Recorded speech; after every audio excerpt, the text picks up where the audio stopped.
નાની નાની બાબતોમાં દુઃખી થઈ જાવ, સેજમાં ખોટું લાગે. ખોટું લાગવાનું બહુ વધી ગયું બાલચંદ. નાની નાની બાબતમાં દુઃખ લાગી જાય, ખોટું લાગે. તમે મને એમ કેમ કીધું, તમે મારે આમ કેમ કર્યું, આમાં કોઈ દિવસ મજા ન આવે ભાઈ. જો અમે હાવ મેં કીધું ને, અમારે કાંઈ લેવા દેવા નહીં, તોય કાંઈ બધાય અમને કંઈ પગે જ લાગતા હોય એવું ન હોય ભાઈ. ઘણા એમે કહેતા હોય કે એ સ્વામિનારાયણના ટકલા નીકળ્યા.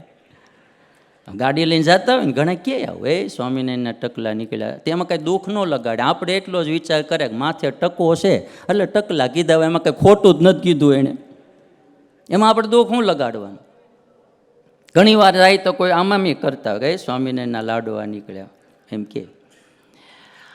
આપણે તો જે લાડોડી અમે કહેવાય ને કે આમ પટારા મોઢે આખા વરસમાં મારા હાથે હું દેતો હોઈશ માણસોને, બરાબર, એ લાડોડી વરસમાં હું તો 1 થી 2 વારે ખાતો હોઉં ભાઈ. મારા હાથે તો હજારો માણાને કેટલી લાડોડી હું રોજની દેતો હોઈશ, બોક્સના બોક્સ ભરી ભરી. પણ આપણે તો વરસમાં 1 થી 2 વાર ક્યારેક.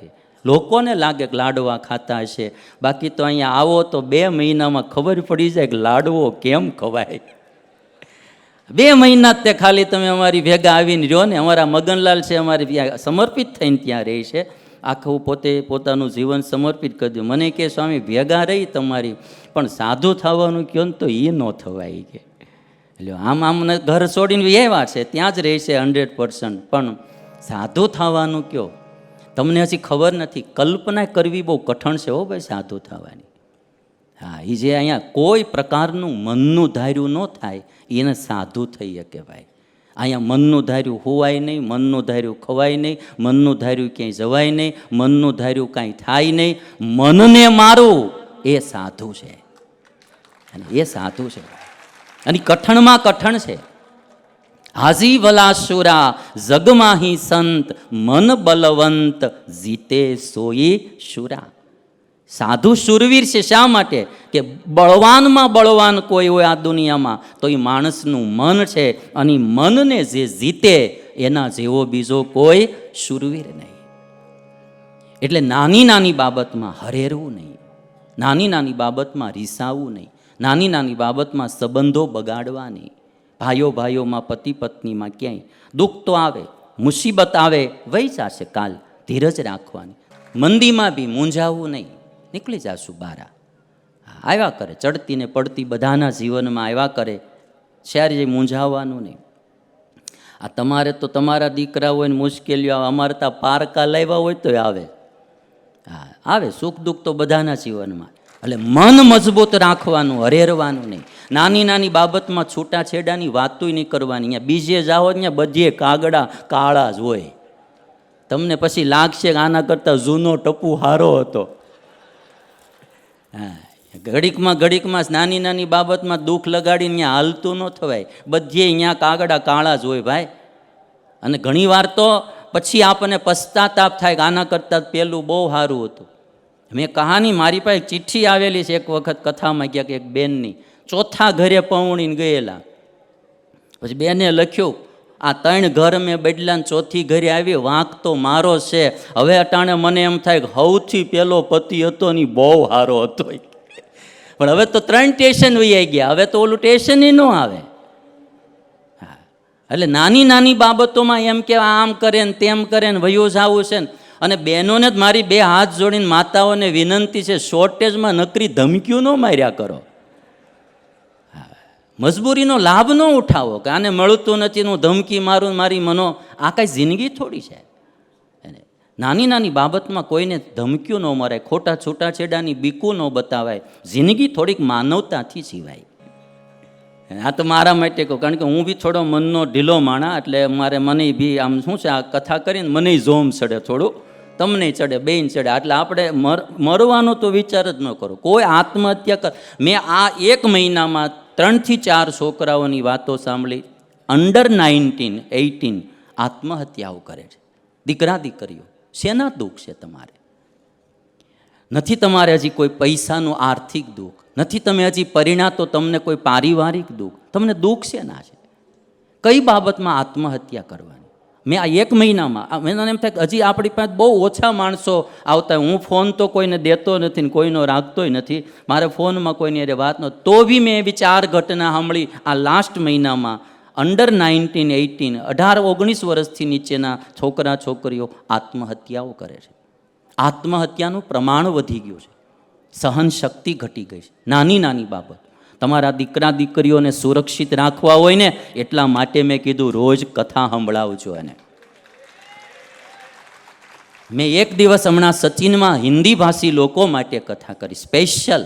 ખર્ચો બધો સ્વામિનારાયણ મંદિર સચિન દ્વારા નંદમંગલ સ્વામી આપ્યો. મેં કીધું આપણા હિન્દી ભાષી લોકો અહીંયા રહે છે, યુપીથી, બિહારથી, ઓરિસ્સાથી, કેટલા કેટલા રાજ્યોથી, એને અહીંયા કથા વાર્તાનો લાભ કોણ આપે? સ્પેશિયલ આયોજન હમણાં અમે સચિનમાં હિન્દી ભાષી લોકો માટે કર્યું. અને રોજ આરતીનો, પોથી પૂજનનો લાભ રોજ અલગ અલગ રાજ્યના લોકોને અમે આપ્યો. તમે જ આયોજક, તમારી જ કથા છે, ખર્ચો તમારે નથી કરવાનો, ખર્ચો મંદિર કરશે. મેં કીધું 1 રૂપિયાનો ખર્ચો કોઈ પાસે નહીં લીધો, બધો મંદિરે ખર્ચો કર્યો કથાનો. અને આપણે લોકોને કથા સંભળાવી. કેટલા લોકો બિચારા રાજી થયા, કેટલા સુખી થયા. હિન્દીમાં મેં કથા કરી, એ કેટલો ઝભ્ભો પલાળવાની વાત કરી, તમે વિચાર કરો. અને હિન્દીમાં, અને તોય મેં કીધું લોકો સુખી થાય ને બિચારા, એને રાજી કરવા કથા કરી. અને લોકોએ સાંભળી એટલી, હિન્દી ભાષી લોકોએ. તો મારું કહેવાનું, મન મજબૂત રાખો. તો આપને જરાક કંઈક જીવનમાં મુશ્કેલી આવે, જે કંઈક મનોકામના પ્રમાણે ન મળે ત્યાં ઢીલા પડી જાય, રિહાઈ જાય, અબોલા કરી, છૂટા છેડાની વાતું કરી, મરવાની વાતું કરી, તો આપણા જેવા કોઈ નમાલા નહીં, બળિયા આ બચ્ચા જેવા થવું જોઈએ આપણે બધાએ. અને એટલા માટે છેલ્લો શેર સંભળાવું. ઈચ્છા જરૂર રાખો, કોઈ પતિથી, પત્નીથી, મા બાપથી, ભાઈથી, કંઈ પણ પૂરી થાય તો ઠીક, ન થાય તો સંબંધ તોડવાના નહીં.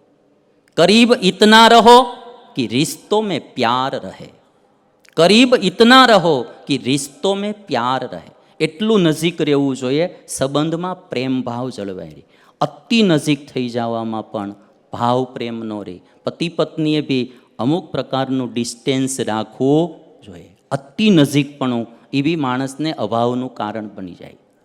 અને એટલા માટે તમે જો આપણા ભારતમાં ધીરે ધીરે ભાવ પ્રેમ, એટલે કોટા આખી જિંદગી પૂરા થતા જ નહોતા. જ્યારથી આ પાશ્ચાત્ય સંસ્કૃતિ આવીને રોડે નીકળે, ગાડીએ બથમબથી હાલ્યા જતા હોય, એરપોર્ટ ઉપર હોય ત્યાં બકા ભરતા હોય, રેલવે સ્ટેશને ત્યાં આખી જિંદગીના કોટા વરહમાં પૂરા કરી નાખે અને પછી છૂટાછેડા કરે. करीब इतना रहो कि रिश्तों में प्यार रहे, दूर भी इतना रहो कि आने का इंतजार रहे. ઘણી વાર પૈસાની ભૂખમાં, પૈસા કમાવામાં કેટલા એટલા દૂર વયા જાય, 15-15 વર્ષ પતિ પત્ની ભેગા જ ન થાય. આને તે કંઈ જિંદગીઓ કહેવાય ભાઈ? અને લગ્ન કરીને તરત દૂર વયા જાય અને 15-15 વર્ષ, 20-20 વર્ષ ભેગા જ ન થાય, તો આ તે કંઈ જિંદગીનો મતલબ થયો? એ રૂપિયાને શું કરવાના? બે બાજુ એટલા માટે બહુ વ્યવસ્થિત આ વાત કીધી શેરમાં. કરીબ ઇતના રહો कि जिंदगी रिश्तों में प्यार रहे, दूर भी इतना रहो कि आने का इंतजार रहे. उम्मीद ज़रूर रखो रिश्ते में, उम्मीद इतनी ही रखो कि टूट जाए उम्मीद फिर भी रिश्ता बरकरार रहे. ઉમ્મીદ એટલી રાખો, ઈચ્છા એટલી રાખો કે કદાચ ઈચ્છા આપણી તૂટી જાય, ઈચ્છા પ્રમાણે ન થાય તો આપણો સંબંધ તૂટવો ન જોઈએ.